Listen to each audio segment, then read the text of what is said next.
পশ্চিমবঙ্গে পশু জবাই নিয়ে এবার কড়া নির্দেশিকা জারি করল রাজ্য সরকার।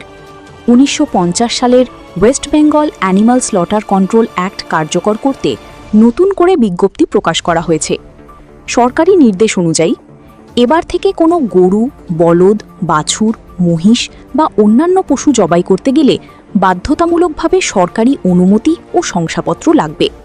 এই শংসাপত্র দিতে পারবেন শুধুমাত্র পৌরসভার চেয়ারম্যান, পঞ্চায়েত সমিতির সভাপতি এবং সরকারি পশু চিকিৎসক। তবে পশুটি যদি ১৪ বছরের বেশি বয়সী হয়, অসুস্থ হয় বা কৃষিকাজে অক্ষম হয়ে পড়ে, তবেই জবাইয়ের অনুমতি মিলবে। আরও জানানো হয়েছে, অনুমতি ছাড়া কোনো খোলা জায়গা বা সাধারণ এলাকায় পশু জবাই করা সম্পূর্ণ নিষিদ্ধ। শুধুমাত্র সরকার অনুমোদিত কসাইখানাতেই পশু জবাই করা যাবে। এই নিয়ম ভাঙলে হতে পারে কঠোর শাস্তি।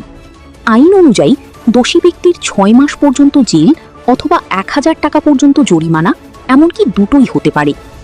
রাজ্য সরকারের দাবি, এই পদক্ষেপের মূল উদ্দেশ্য হল পশু সুরক্ষা, স্বাস্থ্যবিধি বজায় রাখা এবং অবৈধ জবাই বন্ধ করা। এখন দেখার বিষয়, এই নতুন কড়াকড়ি বাস্তবে কতটা কার্যকর হয়। পশ্চিমবঙ্গের নিয়মিত খবর জানতে বসিরহাট নিউজ বাংলা চ্যানেলটি সাবস্ক্রাইব করুন।